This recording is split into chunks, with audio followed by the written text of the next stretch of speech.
It didn't take long for the crew that made Donkey Kong Country to begin progress on its sequel. Not only was the last game a huge hit, the team making the game had a blast developing the last one. A sequel to Donkey Kong Country was inevitable. It was just a matter of time. Donkey Kong Country 2, Diddy's Conquest, is commonly known as the DK series' darkest game. Heck, it was known as Rare's darkest game. Donkey Kong Country 1 had some cool themes, but nothing about the game was particularly dark. Today, I'm going to go through how Donkey Kong Country 2 was made, its lore and hidden themes, and perhaps some other stuff.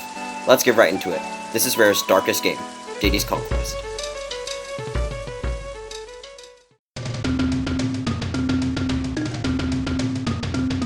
For this video, I'm going to be spending a lot less time talking about the development, and more time talking about the lore and hidden themes I found in the game.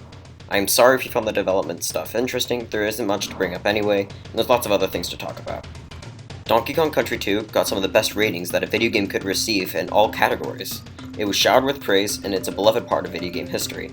There are quite a few things that the team did to make this game completely crush the competition and create the best experience possible. Diddy's Conquest introduced a few new mechanics that were not in the last game, like being able to pick up and throw each other to find mini challenges, bonus games that could eventually unlock the secret world, more on that later, and a brand new Kong. The first game was like an intro to how things would work out, and then the sequel builds on those old mechanics and expands on new ones. The developers for Donkey Kong Country wanted to add a new Kong that could do tricks that Diddy Kong nor Donkey Kong could do. They decided that this Kong should have the ability to glide through the air and throw things with their hair with better aim than the others. They created the fan favorite Dixie Kong. They wanted to surprise everyone and make them a girl. Dixie Kong is a surprising inclusion to Donkey Kong Country because, at the time, there were not a lot of female main characters.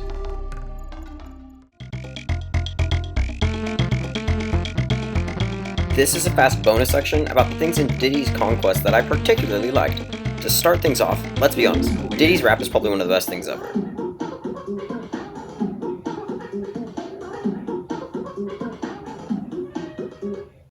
I also thought it was cool how your animal buddies are necessary to beat some of the levels, instead of them just being there for fun. Ooh, and I thought it was really amazing when you liked the video. Because surely, by now you've already done that. Anywho, enough stalling, let's get to the good stuff.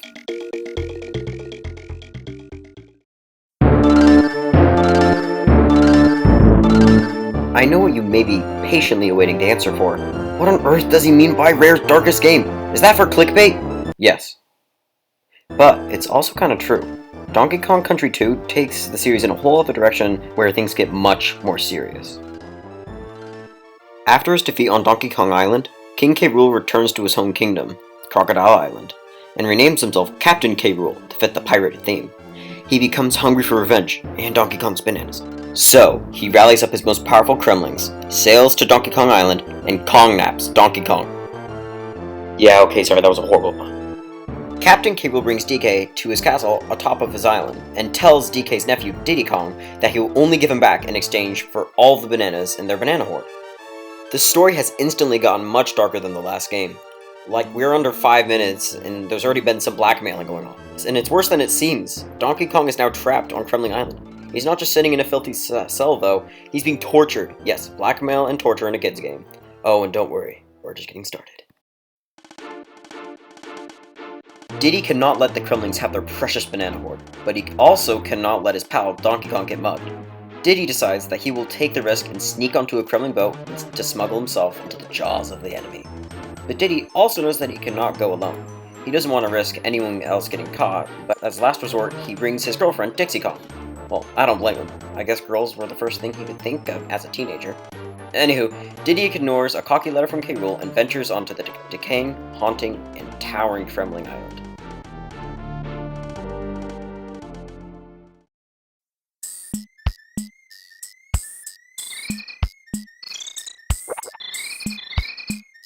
Diddy's Conquest has a lot of haunted shipwrecks, houses, forests, and what better to top it off than the living dead. Fighting lots of overmutated Kremlings is bad enough, but this game has a disturbing amount of ghosts. At the beginning of the game, you fight a boss who is a mini Necky named Crow. He is on the top of the boat that Diddy and Dixie snuck on. He doesn't put up much of a fight, and after you defeat him, you don't think much of him. Later, there's a horrible twisted version of the gameplay in Galleon World, where shipwrecks are sinking into a green ocean at a terrifying rate. There are also deadly fish that try to kill you, not really making the experience any better. But at the top of the highest vote, you find the boss of the world. Crow? Crow has returned, but he is a ghost now, named Creepy Crow. Wow. Only a fragment of what he once was, but he's still trying to end the fight he started not too long ago. This almost made me feel bad for defeating him before. This is one of the only bosses that has an on-screen consequence for killing him the first time. But there's not much time to feel guilty. You overcome him again in ghost form, and he is at last gone for good. During the horrifying skull coaster rides in a haunted mansion, you get chased by a giant Kremling ghost named Cackle. This guy scared me so bad. Wait a second, if his ghost is Bones, does that imply he died as Living Bones? Sorry about that. Apparently, an old design for this guy was named Mr. X, creativity at its finest, and he was this pale pirate ghost thing that had these awards on his black vest. According to the DK2 booklet, no one knows who he was, and I guess he just haunts this place. I like to think that he was the last captain and was succeeded by Rool. I think this guy is pretty creepy, but he's not as bad as what is to come. Here is one thing that ruined a lot of people's childhoods. Cleaver. He is the boss of the lava world. He appears to be the sword of a giant creature under the lava. After a few hits, it sinks into the lava. Pretty creepy, but not bad, right? Right? Wrong. It starts floating there and swinging around like nuts. The fight gets pretty hard, even without being in the shock that a floating sword is mercilessly flying through the air. When destroyed, it breaks into many pieces and scatters around the floor, except for the handle that spirals off screen. I'd feel bad for a kid playing this and being frightened by Cleaver, attacking and dying horribly. These are just some of the main ghouls you meet in the game, but these are quite horrifying things for poor Diddy and Dixie to go through. They are on enemy territory.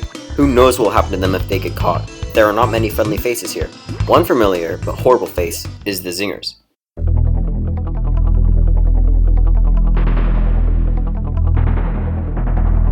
Yep, they're back. From the last game, they were these giant gross wasps that would fly in your way with their massive stinger.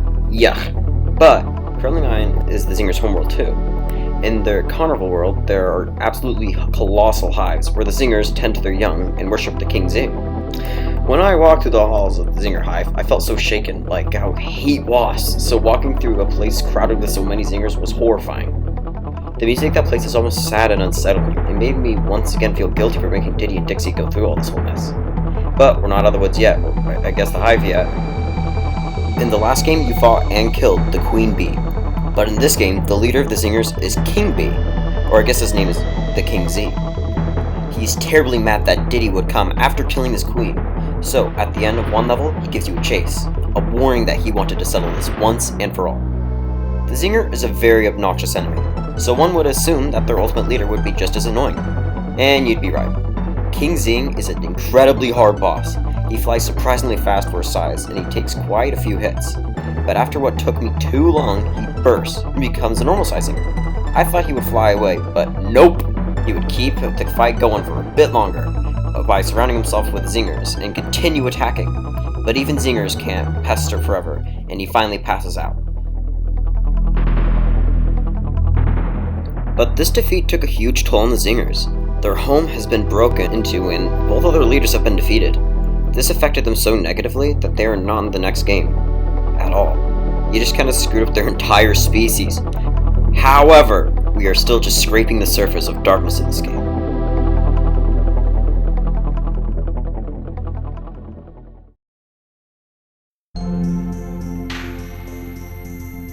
A pretty clear theme in Diddy's Conquest is pirates. All the Kremlings have new pirate weapons and attire, not to mention most of the songs have very pirate vibes. But I found this to be the more straightforward lore. When I looked closer, I found something almost sadder than the rest of the darkness. Though things are pretty scary, Diddy and Dixie aren't completely by themselves.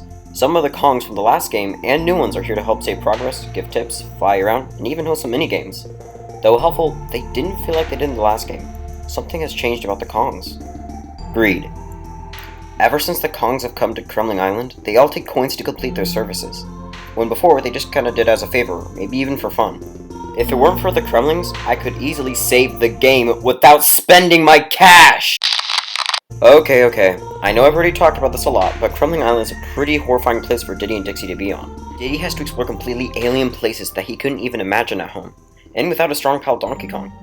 Thoughts about growing up and going to an uncharted land are really scary to a kid. In a way, this game's about growing up. This is something that personally terrifies me, but still, you go on. After all this chaos, destruction, and horror, it's time to go toe-to-toe with the leader of the Kremlings himself, Captain K. Rool.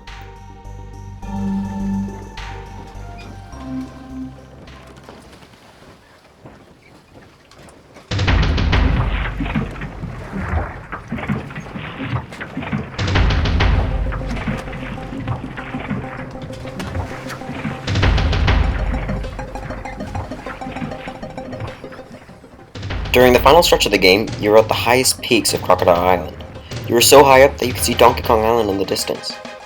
After some difficult levels, you finally make it to the top of K. Rool's castle, where Donkey Kong is. But as soon as Diddy gets there, the rope that Donkey Kong is tied to pulls him off screen. Then you unlock the true final world on a giant Kremling kick machine. After yet another difficult level, you make it to the final boss battle.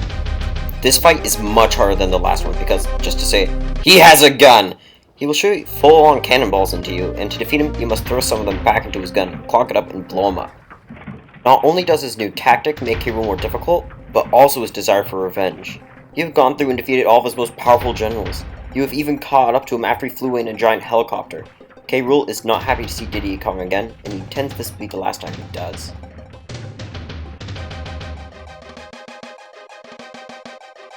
After jumping, dodging, and running for what feels like an eternity, K. Rool passes out.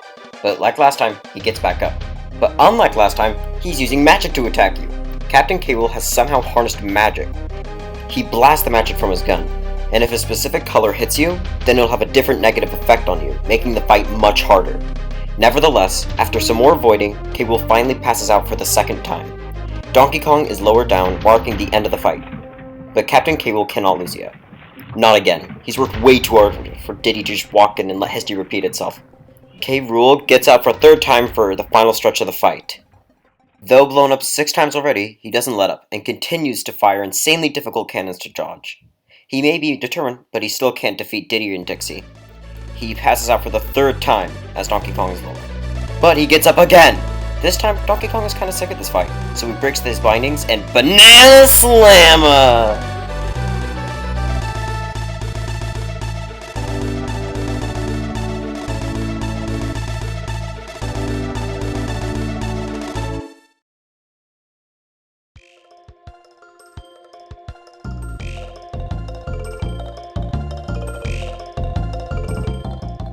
At this point, you're probably considering turning off the game. I mean, you beat the bad guy, you got Donkey Kong back.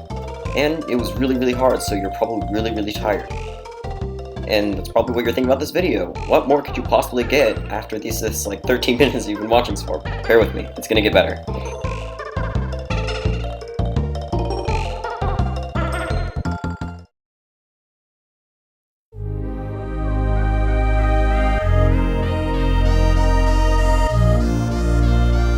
Outstandingly, there is some more this game can offer. Remember those bonus games I talked about? Yeah, so if you beat every single one and get the Kremling coins from every single one of them, or you can use the cheat to get all 75 for free, you can slowly unlock the levels of the Kremling Lost World. And the levels in this are pretty much the hardest levels in the game. Like, they're really hard. But if you're dedicated enough, you can beat them all, and unlock the true ending of the game. The Kremling core is like the Kremling's secret source of power. It's where they get all their magic. So I guess it makes sense for it to be so well protected. As soon as you walk in, you see the Kremling core, and it's constantly pumping out a beacon of magic, and it's surrounded by some pretty weird looking Kremling statues. Aside from the room's decor, as soon as our heroes walk in, they are blocked by none other than Captain K. Rool. Again. Though he is very weak, K. Rool wipes the seaweed off, empties his gun of fish, and begins the final fight to save his island. You only need to hit K. Rool once this fight, he doesn't really ever give you the chance, and he shoots more magic and cannonballs than ever.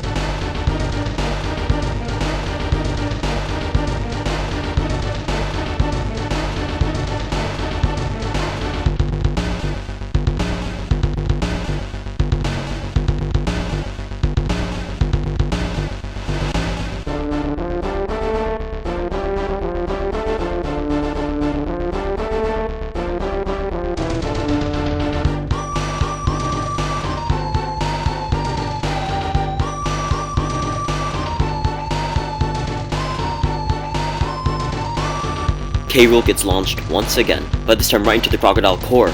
He clogs it up, making the whole island shake violently. Diddy, Dixie, and Donkey Kong quickly escape back to Donkey Kong Island.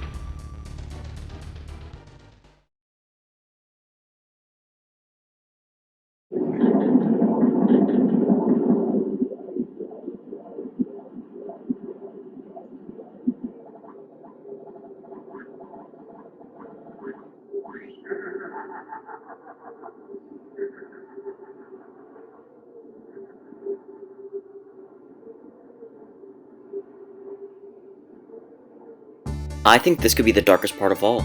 The Kremlings' homeworld has been completely destroyed, and so is their greatest source of power. After this game, they fire K. Rool for failing the entire Kremling kind. In the next game, you never see the Kremlings quite as powerful. They almost never use magic, and they look bonier and just overall creepier.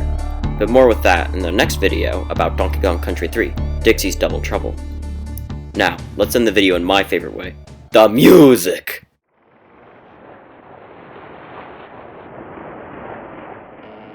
Yep, David Wise has returned to do the music for Donkey Kong Country's sequel. Donkey Kong Country 2's music has some of my favorite David Wise songs. If you think you haven't heard any of his songs, well, I've been playing them throughout the entire video, so congrats, you have! Hey! The song that plays at the first levels of the game, the song I'm playing now, just screams pirates. It's perfect. And if you listen closely, you can actually realize that it's actually a shout out to the Game Playing Galleon song from the last game. Okay, keep your pants on. I know what some of you are waiting for.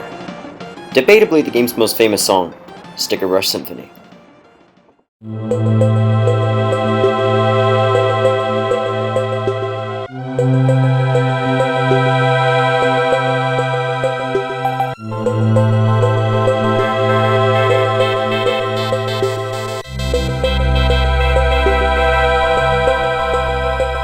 I'm gonna be honest with you, I was pretty tempted to just let the music play for this part of the video. It speaks for itself. But that'd be pretty boring for some people, so I'm gonna talk about it instead. Sticker Brush Symphony is kind of like aquatic ambience in Donkey Kong Country. It's very relaxing and it's one of maybe the most loved Donkey Kong song of all time. Heck yeah. Interestingly, the song is used during some of the most annoying and stressful levels in the game. David Wise said that the song was originally planned for water levels, which probably would have fit more if I'm gonna be honest. Sticker Brush Symphony, in my opinion, reflects the time and effort the team took to make this game look and feel like a real world, which is probably why this game is praised by so many.